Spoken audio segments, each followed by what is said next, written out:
Some Big Ten TV assignments are out, and I can't freaking wait. Of those TV assignments that were released last week, Fox and NBC, they've got some big-time games up on their respective marquees. But what about CBS? Are they getting the short end of the stick as it pertains to this Big Ten TV deal? The SEC, specifically their coaches, are trying to bully their way through college football playoff negotiations because they're desperate, while the Big Ten is confident. This and much more coming up here on Big Nation. From Pasadena to Piscataway, College Park to the Coliseum, Seattle to State College, Columbus to Camp Randall, the Zoo to the Rock, and everywhere in between. This is where Big Ten fans gather to talk America's premier national conference with your host, Big Ten Ted. All Big Ten, all year long. This is Big Nation. Happy June, everybody, and welcome back here to Big Nation. I'm your host, Big Ten Ted, and this is a big-time month. I love this time of year of the off-season. You know, September, October, November, December, January, right? For us Big Ten, for us college football fans, of course, that's what we live for. That's what we dream about. That's what we salivate over throughout this entire calendar year. But this month of June, I think, is very important, specifically for what's happening on these Big Ten college campuses. Official visits. It is maybe the biggest recruiting month of the entire calendar, where you've got official visits week after week after week, and you start to really build the future of your football team. You start to make moves, and then you see some late June commitment dates. You see some July commitment dates. You see some August commitment dates following these official visits. There's one team that's really setting the pace as far as recruiting in the Big Ten. They're the number one class in all of college football. We're going to talk about them here in just a little bit. But I want to lead this show off with something else about what I love about this time of year as we start to kind of see what our Saturdays are going to look like. After these advertising up front, shortly thereafter, late May is when we start to get announcements.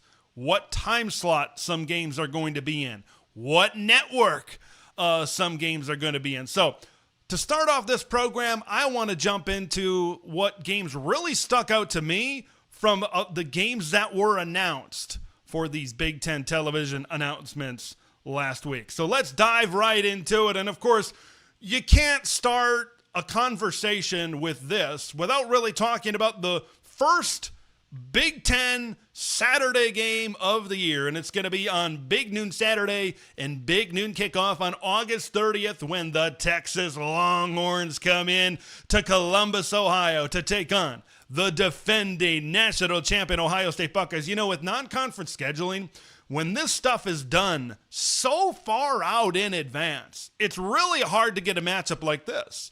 These two teams, of course, met in the college football playoff semifinals last year. What a game that was. A tight game between these Big Ten and SEC behemoths. Of course, the Jack Sawyer fumble recovery, taking that all the way into the end zone, is what propelled Ohio State to that victory and then eventually propelling the Buckeyes to the national championship. These are two of the best teams in college football. So I love that this game is kicking this thing off. I know there were some people in the state of Ohio that wanted to get this off of the noontime slot, but here it is, folks. Big Noon is here to stay. There's no question about that. Now, the Ohio State team that shows up on August 30th, and they could certainly go in there and they could certainly win. I'll kind of get to that here in just a minute. But this Ohio State team, I think, is going to be a lot different, I think, than the Ohio State team that shows up when they go into the Big House on Thanksgiving Saturday. I think that this team, because of kind of the newness,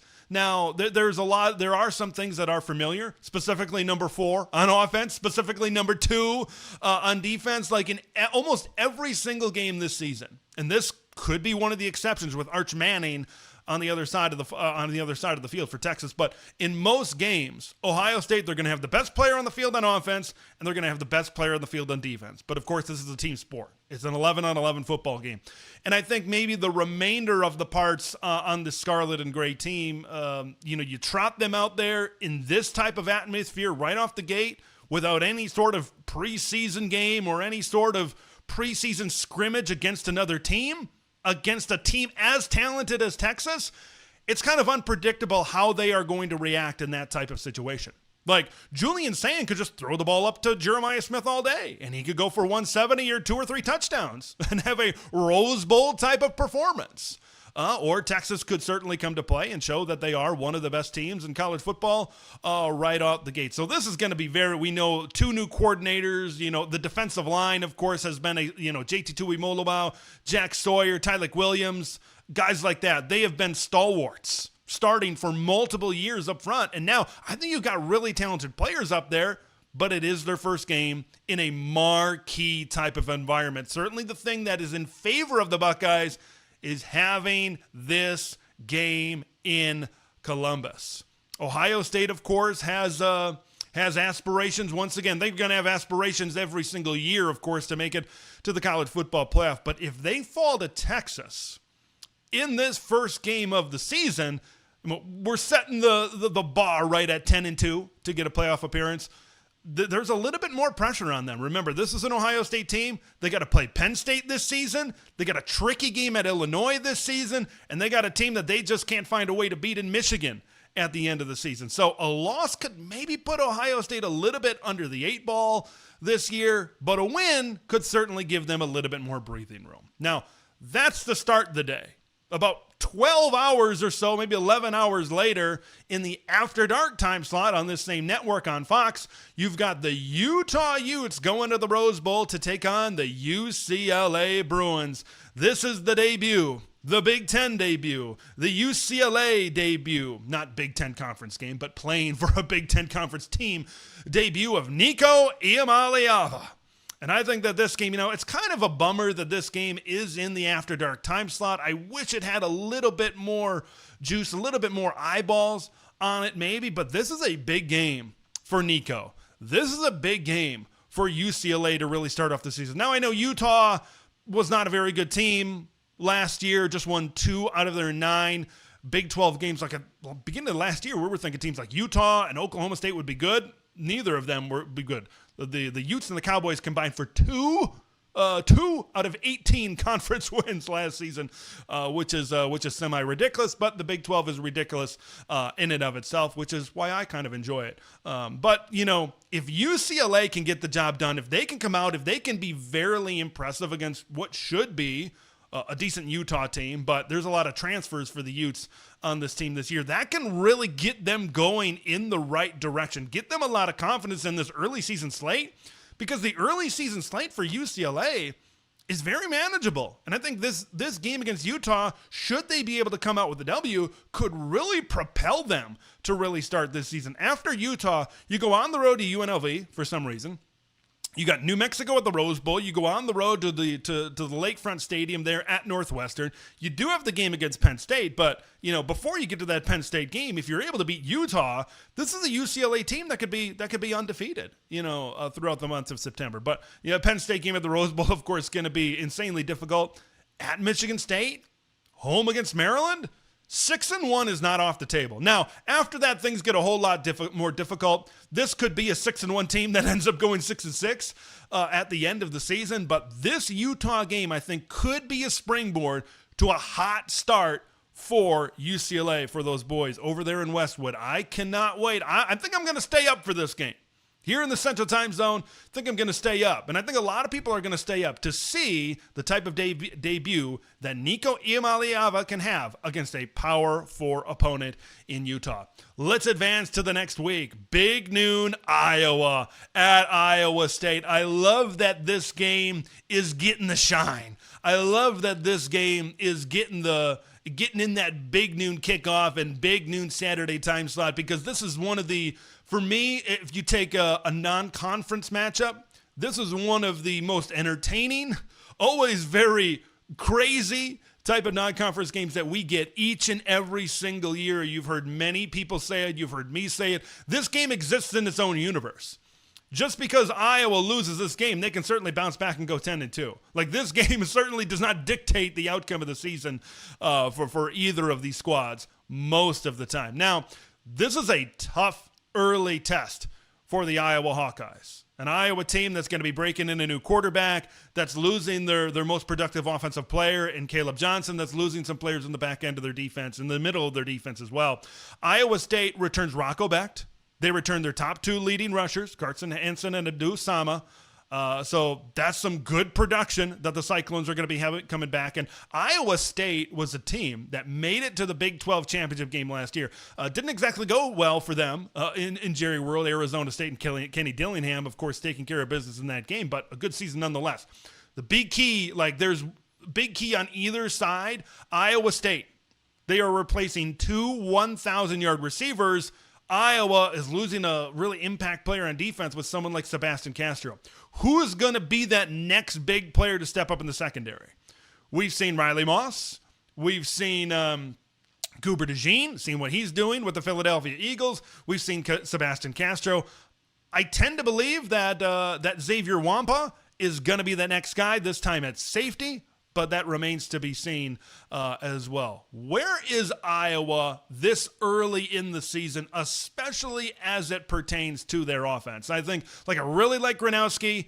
I still like their running game with Kamari Moulton and Jazz Patterson. I really like their offensive line. I think there's some things to like about Tim Lester's offense, but the wide receivers. And that's one thing that I would certainly have my eye on to be able, because going up against a team that has the production that they have coming back like Iowa State, Iowa's going to need to be able to respond to that and combat that in some kind of way.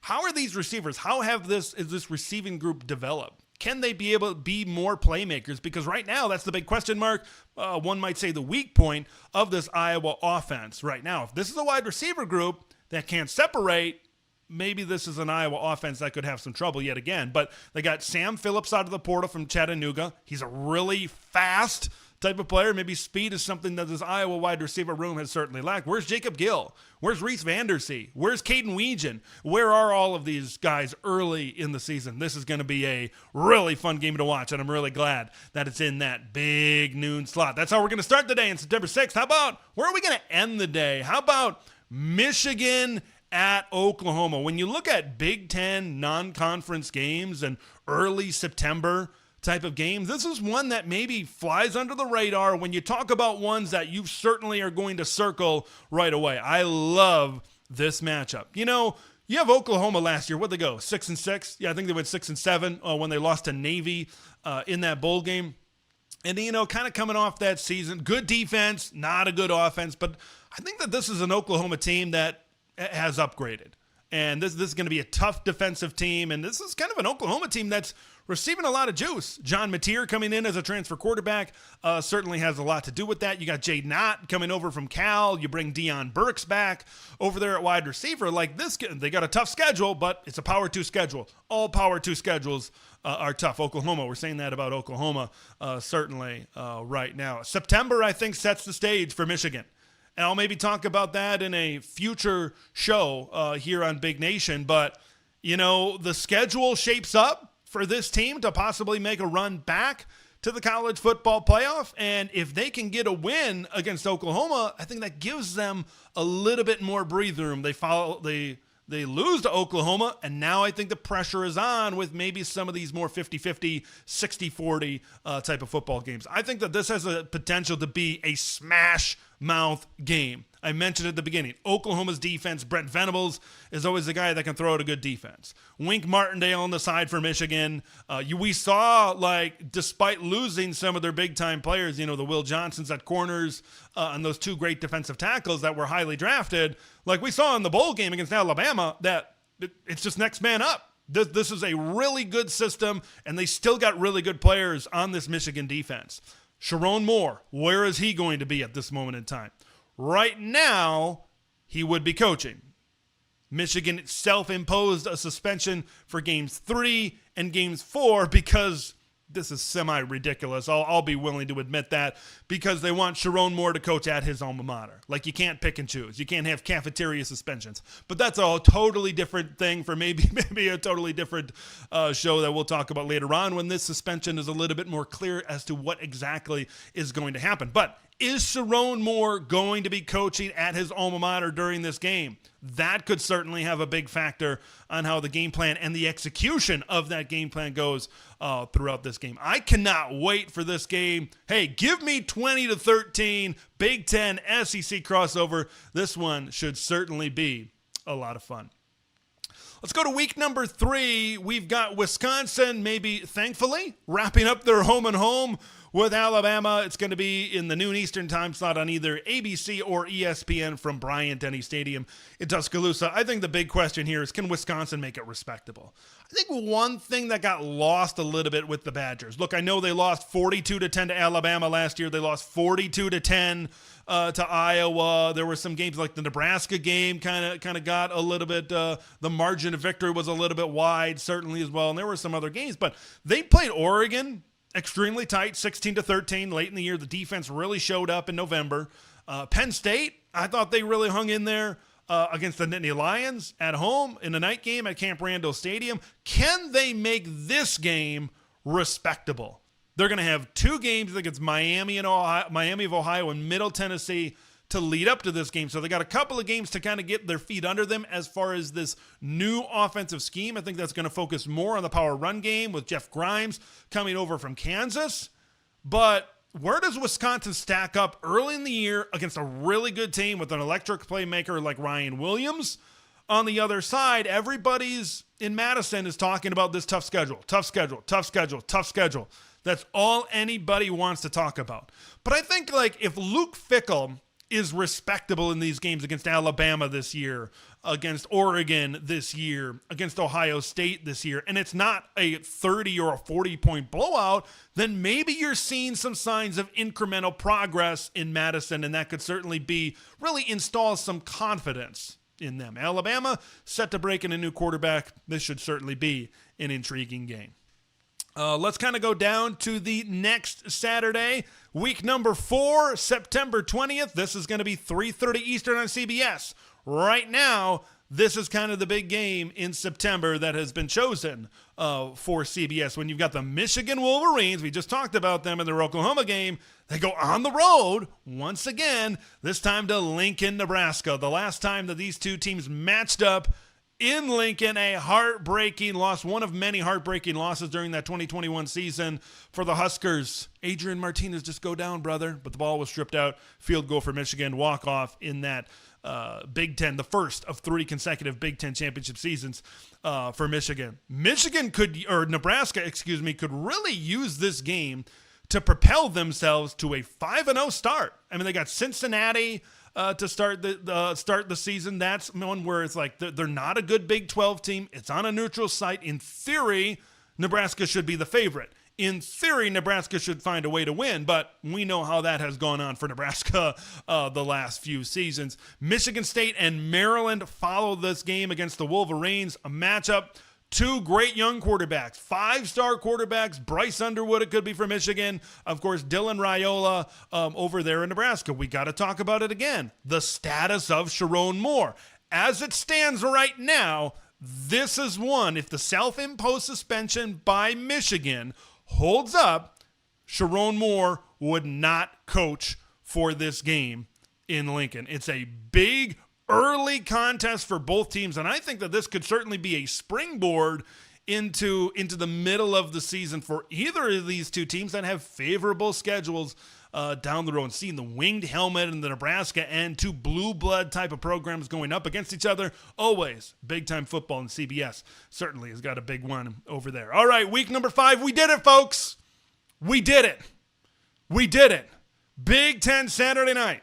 7:30 Eastern, September 27th, it is going to be the rematch of the Big Ten championship game. Why do I say we did it? Because, man, you look at these whiteouts over the last couple of years, and this is no disrespect to any of these two teams, but you have a whiteout against a down Washington team. You have a whiteout a couple of years back against a team like Minnesota. Like, man, the whiteout's going to be the whiteout. Penn State fans are always going to show out for that night atmosphere. But when you get it on another level, when you got a big-time opponent coming into Happy Valley, the juice, the Bamba, just goes to another level in Central Pennsylvania, man. Like, this is the biggest whiteout, at the very least, since 2021, when 22nd ranked Auburn came into Happy Valley, probably since 2019, when you had 16th ranked Michigan come into town. I think you had a top 5 Ohio State team in 2018. Of course, you got to get that great upset block field goal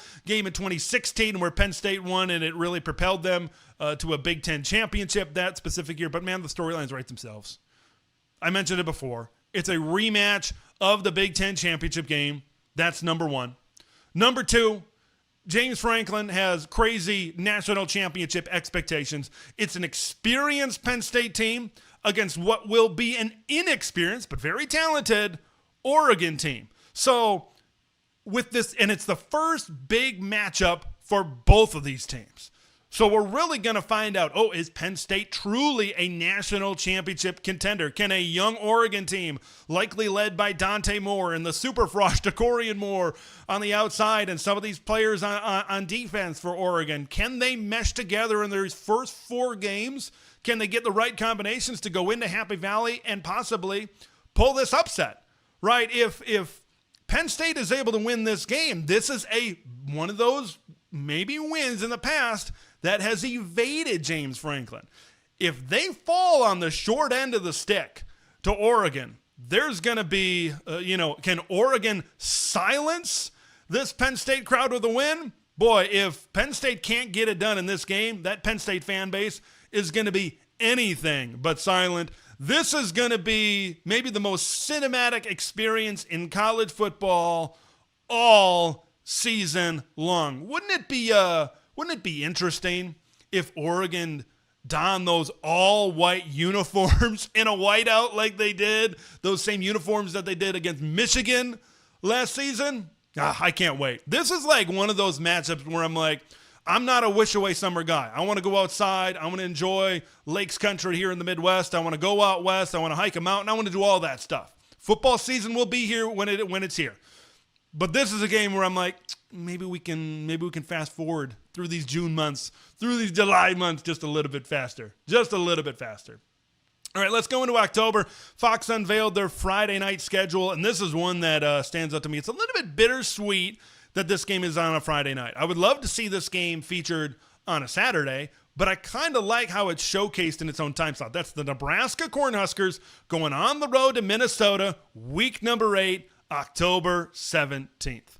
There's a real chance Nebraska could be 5-1 at this point. Maybe they're one loss to Michigan. They could be 4-2 if they lose to maybe Michigan State. Maybe they lose to Cincinnati to kick off the season. I think either way, Nebraska is going to be in a really good spot halfway through the season. If Minnesota gets by an after-dark kickoff against Cal earlier this season, I think they're going to be in a really good spot. They got a game against Ohio State. That's going to be really tough, of course, but they'll likely be 5-1. So you could see maybe a ranked versus ranked Nebraska and Minnesota matchup. It's the first matchup between the Gophers and the Huskers since that Daniel Jackson crazy catch in the back of the end zone to put this game into overtime, and then the walk-off field goal for Minnesota against Nebraska to kick off the season a couple of years back. I think that one thing that I have, maybe a couple of things that I have on my eyes for this matchup, maybe in the middle of the season. Where is Nebraska's run defense? You don't have Nash Hutmaker. You don't have Ty Robinson. I've talked about this on a previous edition of the show, that this run defense, this defensive line, is a little less beefy.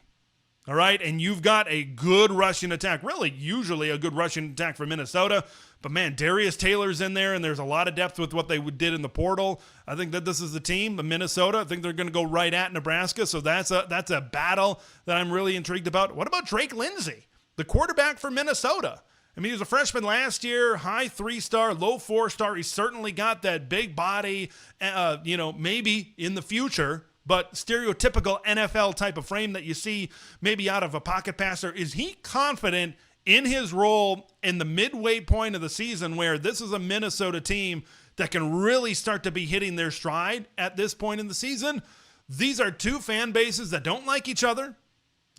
Okay, this is always some really fun Twitter interactions. I kind of almost would like to see this be a yearly matchup. I love those quad of hate matchups, but this is going to be a fun one, certainly, on a Friday night matchup. Last one. It is the day after that aforementioned Nebraska and Minnesota matchup, Saturday, October 18th. There's been a lot of talk about the future of the USC and Notre Dame rivalry, but a 4-0 start, I think, is likely for the Trojans, but this is in the middle of a tough stretch.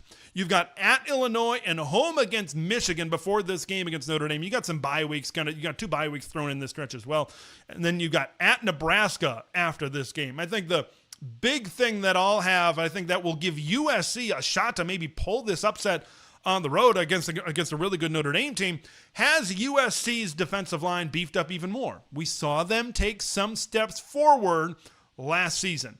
And I think that this team is going to continue to take incremental steps up on defense. You've got Jadarian Price and Jeremiah Love over there. When you play Notre Dame, you better hope you bring your A game in terms of rush defense. Where is Jaden Mayava going to be at this point in time? I think USC has one of the best wide receiver duos, not only the Big Ten in the country. Like, I think Mekhi Lemon, Jacoby Lane could have a heyday against a lot of teams. Can they have it in South Bend? We'll see. This is going to be certainly a big marquee game, 7:30 p.m. Eastern on NBC. Give me football now. I can't wait. Let's continue with some more television talk. Now, I love the way the Big Ten TV deal is structured, right? It's a lot like the NFL type of Sunday on a Big Ten college football Saturday. It is the one, count it, one good thing that Kevin Warren did during his time as commissioner of this great conference was really structure this game, of course, with Fox and their investment in the noon slot right off the bat. We know, we've talked about it many times. A lot of people have talked about it many times, the amount of big games that are in that slot right away to kick off your Saturday. CBS in the 3:30 Eastern time slot, and then NBC in the prime time window. And then you kind of factor in some of these secondary networks that broadcast, and then getting into streaming with these Peacock exclusive games, both for football and then basketball and some other sports Peacock has been able to jump in on certainly as well. But when you look at last season specifically in football, and you really look at how these games were distributed, and then you kind of look at some of these early television announcements, some of which that we covered earlier on in the show, it starts to creep into your mind, doesn't it? Is CBS getting screwed a little bit? Are they getting the short end of the stick a little bit in this Big Ten television deal? Let's explain. Let's dive into it. Now, in order to really explain this, in order to really dive into this, we got to kind of outline the facts within this deal. Fact number one. Fox is the undisputed king of this TV deal. Fox owns 61% of the Big Ten network. Okay? They invest the most money into this television package. The Big Ten and Fox relationship, ever since it started, I think that was like the early to late 2000s, early 2010s, I believe, is really when that thing started to get kicked off. Like, it has been a marriage that I think has worked out extremely well for both parties. Big Noon is not going anywhere, folks. I know there's a lot of people that want it to go places, but it's not going anywhere because it is a success for the network. It is a success for the conference, and maybe most of all, it is success financially for the schools within this conference. But then you kind of get to CBS and you get to NBC. Let's rewind back to 2024. Who was going to get one of the biggest games of the year, right? It's a rule where home games on the West Coast cannot be Big Noon. You can't be at 9 a.m. local kickoffs because that's ridiculous. So now, who was going to get that big game last year? One of the biggest games of the year, October 12th, 2024, Oregon and Ohio State. It was on NBC. It was on Big Ten Saturday night. And then you look at some of the offerings that CBS had last year. Now, a caveat is they had the Big Ten championship game, and that was a fantastic championship game, and that was clearly atop the marquee and atop the banner for the 2024 television season that was CBS.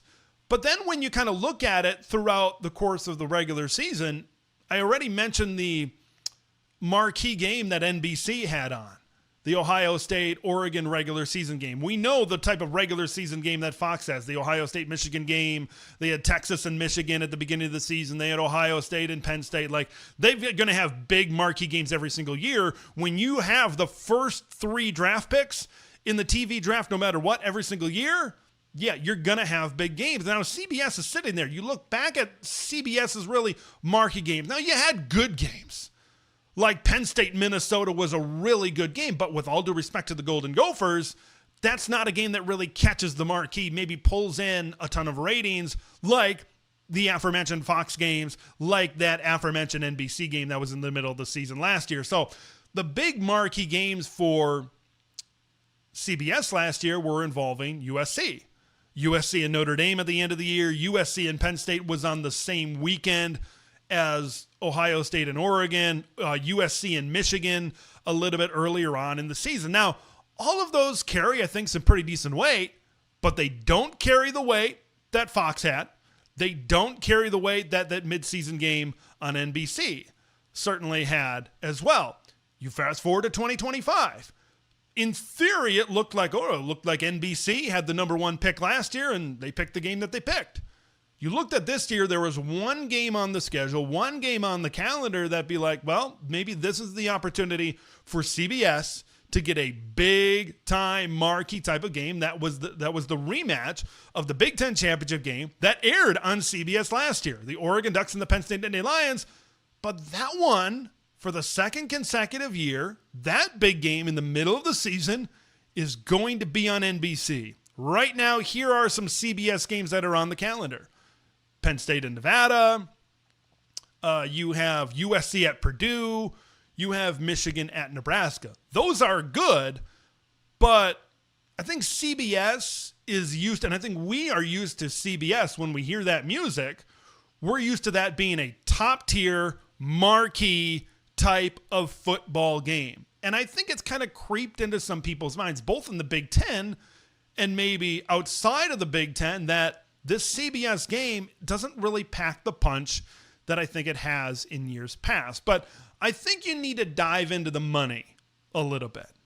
Okay? CBS was paying $300 million for 15 first-tier SEC games their final year of that deal with the SEC. Now, they're paying more now. They're paying $350 million per year in this Big Ten deal. I believe CBS and NBC are kind of both paying the same. It's equal, which I think also kind of reaches back into your mind and saying, why aren't these big-time games alternating between CBS and NBC? It makes you think maybe behind the scenes, maybe CBS is making some sort of deal to have another big marquee game a little bit later on during the season. More on that possibly here in just a minute. But they're paying $350 million per year in the Big Ten deal right now. It is believed, though, to be less than what ESPN is paying right now. And that was the big crux. That was the big breaking point in the negotiations between the SEC and CBS, is CBS just wasn't willing to pay as much money for those top-tier rights, and ESPN certainly was. So I'm curious, because there's really one other huge, big, marquee game on the schedule. It's Ohio State and Penn State. Now, what did we mention earlier in this commentary? We talked about how Fox has the top 3 picks. We mentioned Texas and Ohio State. We mentioned Ohio State and Michigan. Ohio State and Penn State has been a Fox staple.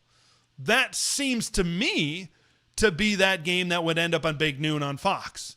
But maybe there are some things going on behind the scenes where that was CBS's number 1 pick.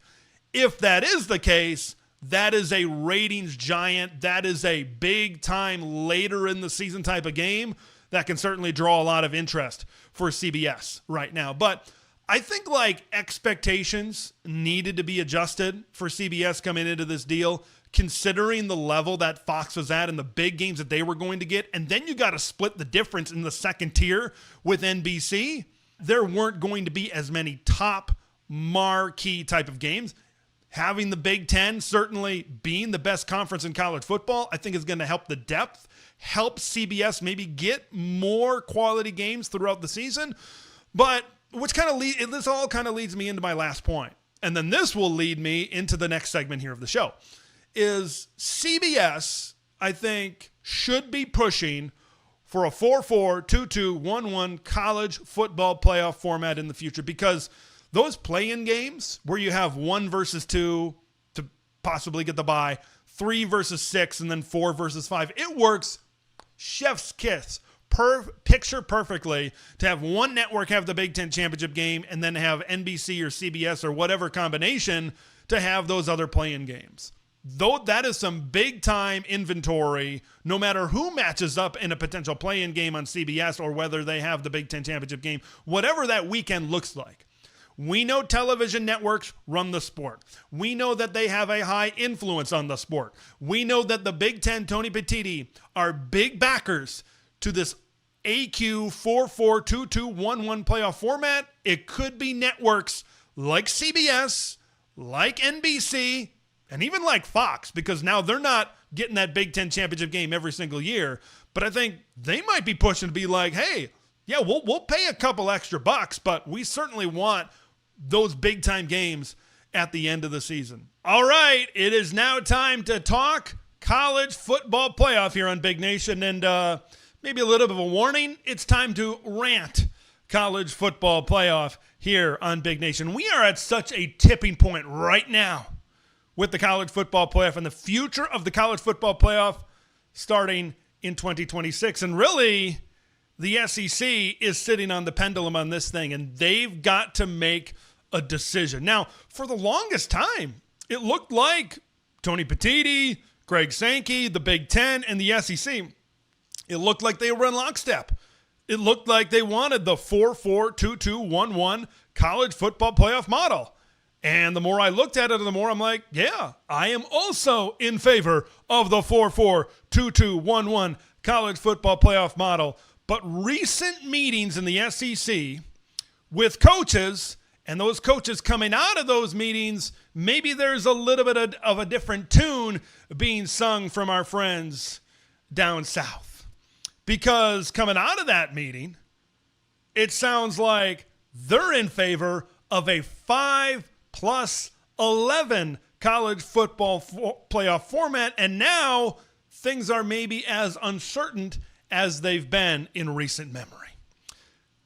5+11 would continue to rig the system for the SEC. It would continue to have to spin the advantage towards the schools down south, because they're not going, the SEC is not going to a ninth conference game unless we go to a 4-4, 2-2, 1-1 college football playoff format. At these SEC meetings, pamphlets were handed out to select members of the media talking about this SEC gauntlet of a schedule. 8 games compared to the Big Ten's 9 games, even the Big 12's 9 games in their conference schedule as well. They were talking about certain metrics like strength of record. They were talking about an ESPN-backed metrics as well. I think that's what Bill Conley's SP Plus, who is employed over there by ESPN. Folks, let me say this as bluntly, let me say this as clearly as I possibly can. That is propaganda at its purest form. Distributing media to influence the media to gain positivity, I guess I maybe put that in quotes, favorability in the court of public opinion. They are openly trying to influence the media to be able to spin it, to be able to get what they want. And what they want, specifically it's the coaches, right, coming out of this meeting, what they want is an easier path. What they want is the path of least resistance. And the path of least resistance is not good for the future of college football. When I saw what I saw coming out of these recent SEC meetings, First thought that came to my head, and I believe I tweeted this. I said, this reeks of desperation.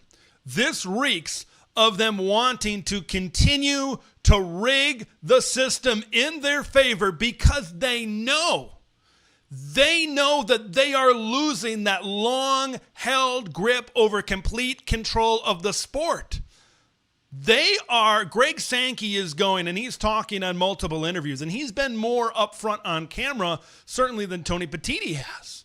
But right now, especially, the SEC look like they're going through a little bit of a media blitz to try to influence people that this is the way. And the way has been rigging the system in their favor because they play one less conference game, and they fill it with an absolute patsy. The main purpose of those pamphlets were talking about strength of record and the gauntlet that is their schedule. And they want to really change the way and the criteria that the committee looks at ranking teams, which tells you what? They want an increased role for the college football playoff committee because they know. They know it, man. You know it. I know it. They know it. Everybody knows it. The more the committee is involved, the more the SEC can spin it. We say it at the beginning of every single season. SEC teams, Texas A&M, Missouri, whoever, is constantly overranked. There's always a big handful of SEC teams in the top 25. So now Kentucky is another example that's kind of been in there and a little bit overranked in some years as well. So now when an 8th-ranked SEC team loses to a 24th-ranked Kentucky, for example, early in the season, Kentucky's now overrated at number 15, and now, that 8th-ranked SEC team just so happened to lose to a ranked SEC team, so now their drop isn't as far. Folks, if you can't see it, open your eyes. Open your eyes. The SEC is losing their grip on the sport. They are desperate where the Big Ten is confident. But now is the time, I think, for Tony Petitti. He's been a couple of years on this job, and we are at such a tipping point throughout all of this. I think this is a time for him to speak up. This is a time for him to really assert his control within this whole college football space right now, whether publicly or privately. And that, I think, goes into my desperation as well. The SEC has been very public with all of this. Name one time, maybe one time, where you've seen Tony Petitti do a television interview outside of the Big Ten Network at Media Days. Name a time. I interviewed Tony Petitti at Media Days. I would never be able to interview Tony Petitti outside of Media Days. He doesn't go on the Dan Patrick show like Greg Sankey does. He doesn't go on some of these other shows because I think he's someone that maybe communicates a little bit more privately and a little bit more confidently, maybe behind the scenes as well. But this is a time, I think, for him to speak up. Because right now, if the SEC is shifting towards another model, which the Big 12 is supporting, I'm sure the ACC is also in that camp as well. Now it's time for him to really enhance his voice and really enhance his spot speaking within the leaders of college football, certainly right now. I don't know exactly where Greg Sankey sits with all of these things, right? He has a lot of people. He's got university presidents. He's got athletic directors. Coaches is just one segment of people that he has to deal with right now. But folks, they're the pivot point. The SEC is the pivot point. We know the SEC and the Big Ten are really in control of this thing. It'd be very curious to note that if the SEC is one way and if the Big Ten is other way, and the conferences have basically signed their lives away for these two conferences to really decide what the format and what the future is going to look like, if those two are split, then what? Then I think we've really got a very, very, very, very interesting situation on our hands. The elimination, folks, of the committee, the elimination of as much bias as we can is what's best for college football. I know there's some folks out there that don't like automatic qualifiers. And I get it, man. I get it. But this is the simplest way. This is the most effective way to eliminate as much of this bias that has been in the sport for as long as it has been in the sport. A 4-4-2-2-1-1 college football playoff format sets up for this thing. And we've been saying this since Bowls and Polls. We've been saying this from the BCS to get this thing decided on the football field and try to establish as much, I know it's very difficult now, but as much of a level playing field as possible. I don't know how it's going to happen, but this SEC propaganda, this SEC media blitz, this SEC spin, something like this would only happen in college football, man, where there is no central body to really check the power of somebody like Greg Sankey.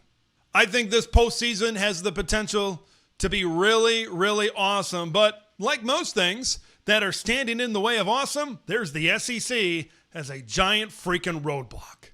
You know, for some, June can be the most wonderful time of the year because it is official visit season. This is a big recruiting time. Maybe it is the biggest recruiting month on the entire calendar within the entire college football recruiting calendar. This is a time to really make a significant impression when you have these late June commitment dates, these July commitment dates, these early August commitment dates. This is really when you start to see some of the big time classes really form and to see really who's going to have some of the top recruiting classes in all of the Big Ten and, of course, in all of college football. You know, some teams out there have 5 commits. Some teams out there have 6 commits, 7 commits, you know, and they're really looking to use this June to gain a lot of ground, get a lot more commitments when we get to the late summer. But for one school in the Big Ten, who needs it? Who needs June when you can get 5-star commitments and 4-star commitments in March, in April, in May, and maybe, just maybe, wrap up the number 1 class in the country before official visits even get underway? And that's the USC Trojans right now. Let's put it into perspective. It is early June, and the Trojans have 27 commitments. Let me repeat that. 27 commitments for the Cardinal and Gold. Only 4 other schools in the On3 industry top 25 rankings right now have more than 15 commitments. The number 4 class, Notre Dame, has 16. The number 11 class, Penn State, has 17. The number 21 class, Louisville, has 17. And the number 25 class, Kansas Jayhawks, have 16 commitments right now. It is very clear what the strategy is for USC. They are front-loading their class. Now, I'm not going to come on here, and I'm not going to say anything for a fact. But there have been kind of rumors floating around out there. There have even been some comments from SEC coaches out there as it pertains to early commitments and as it pertains to money, offers, and NIL. Maybe schools out there, and I'm not specifically saying it's USC, but you could maybe understand why someone might think it's USC, where people out there are saying, well, some of these schools are paying a kid X amount of dollars to just commit right now. And I want to say this before I go any further about USC. If that is indeed the strategy for the Trojans, you can't hate. If that's the strategy for Chad Bowden, you got to give him a thumbs up. If that's the strategy for House of Victory, you got to give them props for investing this kind of money 6 or so months before the football season even begins. Okay? They clearly have a strategy, and they know this is the year before the House settlement kicks in. What happens after the House settlement? We don't know exactly how that's going to pay out with things financially surrounding the sport. But once again, I'm not saying this is the case, but if it is, USC is clearly taking advantage of the lack of rules. They are taking advantage of college football recruiting and college athletics being Deadwood, Dakota territory in 1876. It is the wild, wild west out there. Now, this is going to be a little bit of a challenge having 27 commits right now. You would think, well, they're in our back pocket. If indeed there was some financial offer distributed them for a commitment, right? And I'm not sure exactly what the contracts entail with some of these USC commitments right now, but this is going to be a challenge because holding on to a lot of these high-profile players, they've already received one high-profile decommitment, 5-star linebacker Xavier Griffin, but that's a linebacker out of the state of Georgia. Okay, what do we know about 5-star defenders out of the state of Georgia? Remember last year's class, what was it, Justice Terry, Isaiah Gibson, a couple of defensive linemen that were committed to USC that decommitted. It is tough to go into that area and take big-time defensive players and keep them committed. But I'll kind of get to why I believe that USC is actually going to be able to retain a majority of the really good players in their class here in just a minute. But teams are going to be coming after these commitments, okay? Once we get to late summer, maybe some of these commitments are going to be on campus at other places, but I've been hearing that's a part of the deal as well, and that's kind of what we maybe heard about Xavier Griffin is he wanted to take visits. USC, maybe it was contingent on that offer. Once again, not saying that that's indeed what happened, but he wanted to take visits. USC's like, that's not really our jam, and both parties went their separate ways. But USC's challenge is going to be able to hang on to a lot of these high-profile players because they're playing in the same sandbox as all these other schools. And now maybe over these next couple of months, these other schools are going to fundraise. These other schools are going to pile up a lot of money. And whether it's more towards August before the season starts or whether it's more towards signing day in December, you could see some high money offers at that point in time. So that's going to be a war for Lincoln Riley. That's going to be a war for Chad Bowden and the staff. But let me tell you why I'm actually confident that USC is going to come out of this thing with a top 5 class. Maybe they will. Maybe they will have the number 1 class. Maybe they won't. But I think when USC really tried to swing big, specifically last year, those 2 guys that I just mentioned before, those were guys on the opposite end of the country. USC has been building momentum because of Chad Bowden's strategy. I am not giving this credit to Lincoln Riley because USC has momentum. USC has had success on the recruiting trail in spite of the guy that calls himself the head coach of the USC Trojans right now, and it's in-state recruiting. It should be a California state felony if you don't dedicate, let's call it 70 to 80% of your recruiting resources to Southern California and the state of California itself. USC's top 10 commitments right now, according to the On3 industry. 5 of them are from the state of California. They just went out and got Mark Bowman from Mater Dei. He's been compared to Brock Bowers. God, man, that's a big one. That is a big one because Texas was big on that recruitment. I think Georgia was in on there as well, but maybe that comes back to those 2 teams. They're going to go back to the drawing board a couple of months later. They could come back with a big-time offer of their own. Tamahini Tapui, the former Oregon commitment, he flipped over to USC.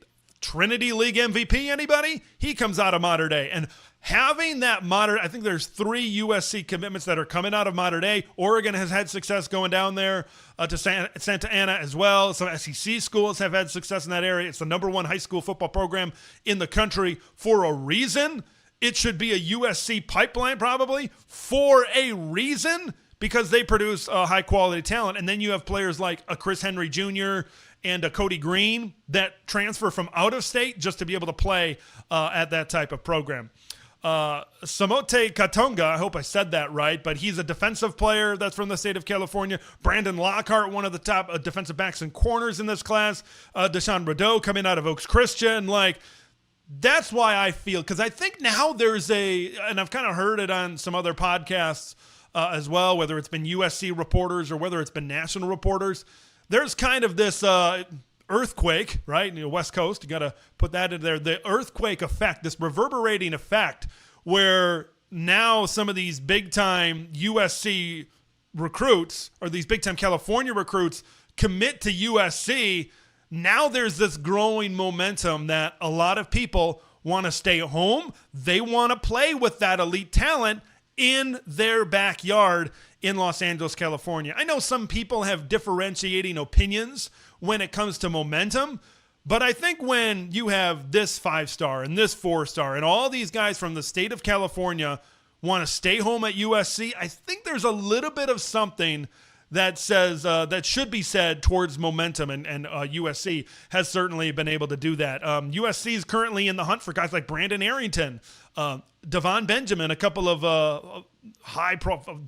Brandon Arrington's a 5-star. Arrington is a 5-star. Devon Benjamin, I think, is like a 4-star prospect right now. I kind of look through the top 100 player rankings. I don't know how much more really super high caliber talent that there's going to be that's going to commit to USC. But if this class, the one that's there, if 90 to 95% of these guys sign on the dotted line, this is certainly going to be a big step forward for the future of Trojan football right now. These next 6 months are going to tell USC's future is on the line right now. One, being able to retain this recruiting class, I think, has a lot to do with the on-the-field product as well this season. If USC, I don't think USC is going to be a 9 or a 10 win team. Could they? Yeah, they could be. But if USC continues to take steps forward, say they go 8-4 or something like that, it's that bridge season towards next year, and they really continue to show signs of improvement, I think that's going to really resound with some of these commitments as well, where, hey, maybe there's some money being floated out there by School X, some money being floated out there by School Y, says, no, I see the vision.